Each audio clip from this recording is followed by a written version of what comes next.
Les génomes des organismes ne sont pas des structures uniformes et figées dans le temps, mais au contraire, des mosaïques d'ADN extrêmement dynamiques. Il existe différents processus capables de générer de la variabilité génétique et fonctionnelle. Par exemple, mutation ou encore que la reproduction sexuée pouvait participer à cette diversification des génomes. Mais il existe d'autres mécanismes de diversification qui contribuent d'ailleurs à complexifier les génomes. Et c'est ce que je vous propose de voir dans cette vidéo. Alors avant de commencer, j'aimerais vous faire quelques rappels, notamment sur le terme d'organisme. En effet, il existe des organismes appelés eucaryotes, c'est-à-dire constitués de cellules avec un noyau, et des organismes appelés prokaryotes, comme les bactéries par exemple, qui en sont dépourvus. Chaque cellule, que ce soit des eucaryotes ou des prokaryotes, renferme du matériel génétique contenu dans les chromosomes sous forme d'ADN. Et lorsque l'on évoque le terme de génome pour une cellule ou un organisme pluricellulaire, eh bien, c'est ce qui correspond à l'ensemble des séquences d'ADN ainsi que l'information qu'elles contiennent. Retenez que l'ADN est présent chez tous les êtres vivants. Depuis maintenant plusieurs dizaines d'années, les scientifiques ont montré expérimentalement que des échanges génétiques, ou si vous préférez des transferts génétiques, pouvaient se réaliser entre des individus qui ne sont pas forcément apparentés. Regardons ensemble les différents mécanismes possibles. Pour cela, je vous propose de plonger dans le monde bactérien, car ces mécanismes y sont très fréquents. Les bactéries sont capables de prélever des fragments d'ADN étrangers présents autour d'elles dans l'environnement et de les incorporer à leur propre génome. Et chose étonnante à retenir, c'est que l'information portée par ces fragments d'ADN peut alors être lue et exprimée par la bactérie. On appelle ce mécanisme de transfert la transformation. Un deuxième type de mécanisme fait intervenir des entités non cellulaires, les virus. Au sein du groupe des virus, il existe une catégorie particulière qui infecte spécifiquement les bactéries. Historiquement, on leur a donné un nom, rien que pour eux. On les a appelés les bactériophages, qui signifie littéralement les mangeurs de bactéries. Mais depuis leur découverte, les scientifiques se sont aperçus qu'ils ne les mangeaient pas vraiment, mais qu'ils les infectaient. On les appelle aujourd'hui, par leur diminutif, les phages.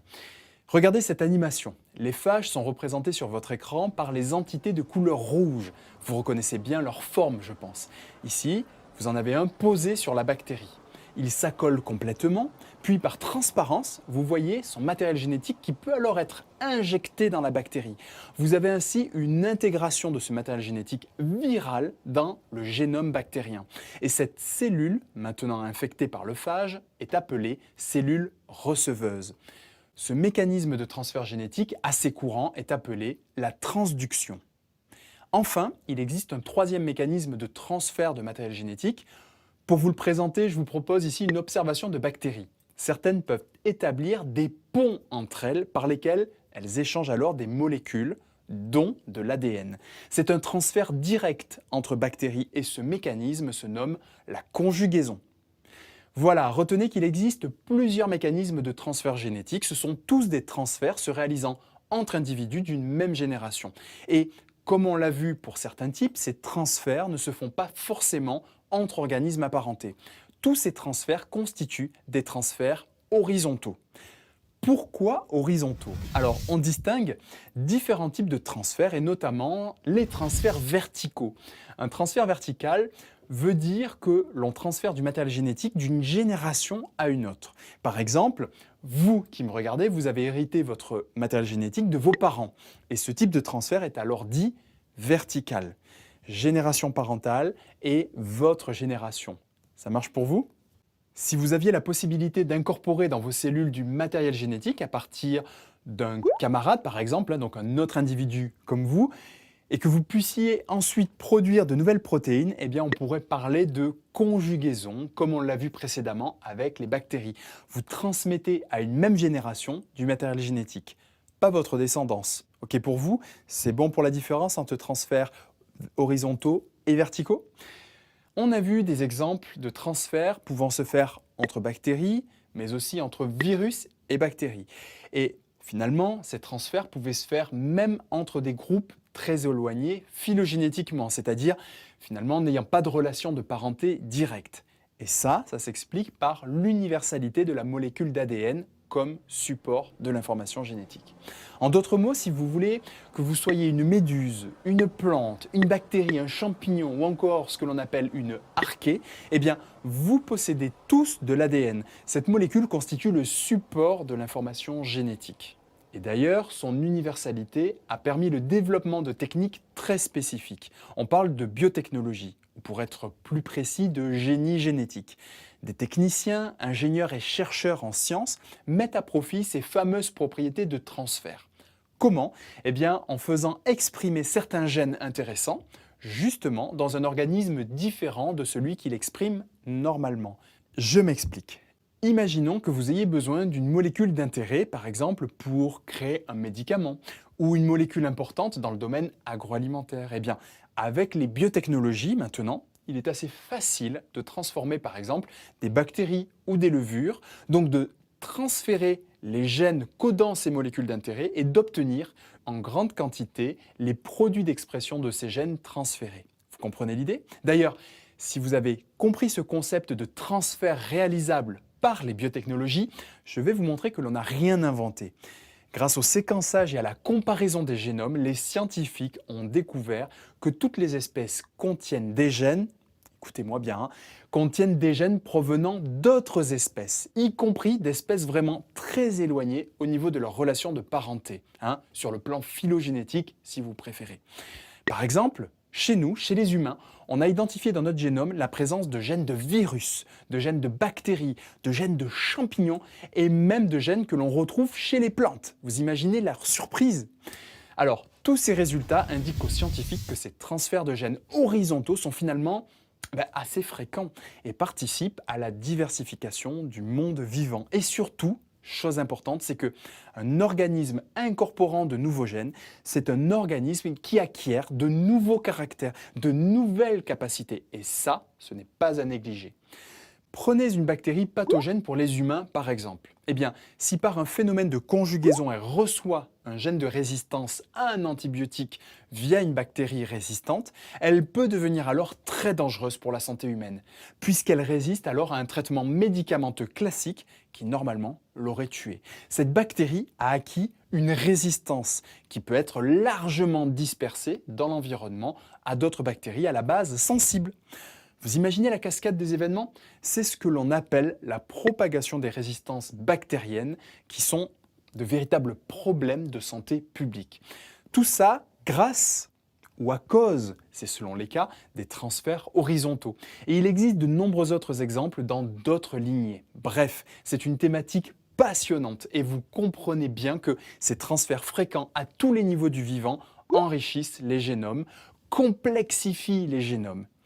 Mais on peut encore aller plus loin sur ces évolutions des génomes. Prenez une cellule eucaryote classique, comme vous avez sur votre écran. On distingue ici le noyau contenant le génome, avec dans le cytosol de nombreux organites, comme le réticulum, l'appareil de Golgi ou encore des lysosomes. Mais vous avez aussi des mitochondries et dans le cas de cellules végétales, comme ici sur votre écran, on peut y trouver des chloroplastes. Ces deux organites ont la particularité de contenir un génome. Et oui, comme dans le noyau, vous avez un génome mitochondrial dans les mitochondries et un génome chloroplastique dans les chloroplastes. De plus, quand on regarde de plus près ces organites et qu'on les compare avec certaines bactéries, on peut découvrir certaines similarités.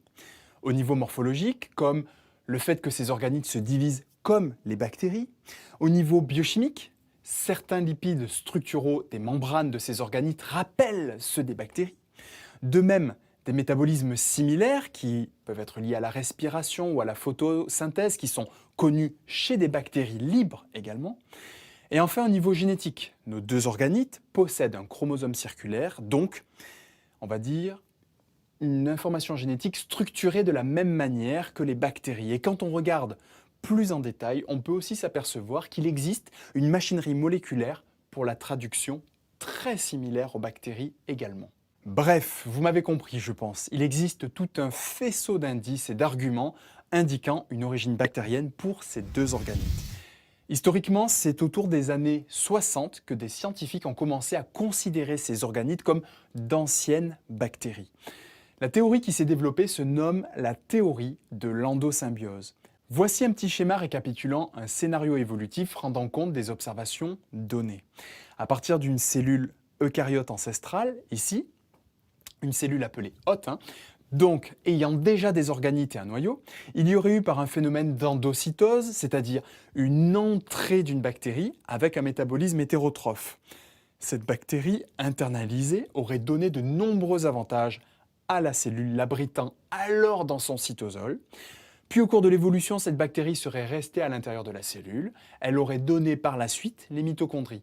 Et comme cette mitochondrie reste en permanence dans la cellule, on parle alors d'endosymbiose. Un peu plus tard dans le temps, il y aurait eu d'autres endocytoses dans d'autres lignées cellulaires. Et ici, vous voyez qu'il y aurait eu une autre endocytose d'une autre bactérie, cette fois-ci capable de réaliser la photosynthèse. Elle serait à l'origine des chloroplastes actuels. Et d'ailleurs, pour ces deux organites, vous avez toujours la présence de deux membranes formant alors une enveloppe. Du coup, et c'est à retenir pour vous, l'intégration, comme on vient de le voir, confère à la cellule hôte de nouvelles potentialités métaboliques. Vous imaginez, en incorporant un chloroplaste, vous pouvez réaliser la photosynthèse. Vous êtes autotrophe au carbone. Et avec une mitochondrie, vous avez de très importants rendements énergétiques grâce à la respiration. Ça marche pour vous? Ce scénario d'intégration aurait eu lieu il y a un peu plus de 1,5 milliard d'années.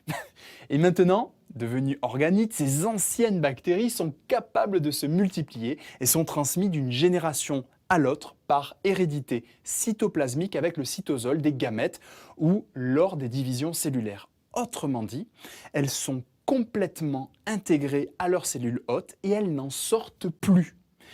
Une question que l'on peut se poser alors, concernant le génome de ces organites, je vous ai mentionné que l'ADN était sous forme circulaire, mais qu'en est-il de leur taille?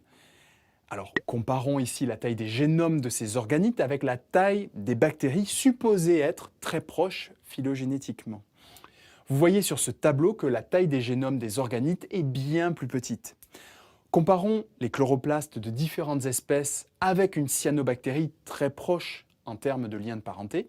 La taille des génomes des chloroplastes est 25 à 45 fois plus petite que celle des cyanobactéries. Et le nombre de gènes codants pour des protéines est très réduit, comme vous pouvez le voir dans cette dernière colonne.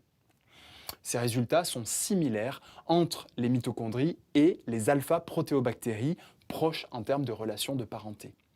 Ainsi, au cours de l'évolution, le génome de l'organite régresse et il a été montré que certains gènes ont été transférés dans le noyau de la cellule hôte. Donc, vous avez eu un changement de compartiment dans la cellule pour ces gènes-là. Tandis que pour d'autres gènes, eh bien, ils ont été tout simplement éliminés. Ce sont des gènes dont les produits ne sont plus utilisés dans l'endosymbiose, notamment des gènes nécessaires à la vie libre ou permettant certaines fonctions métaboliques.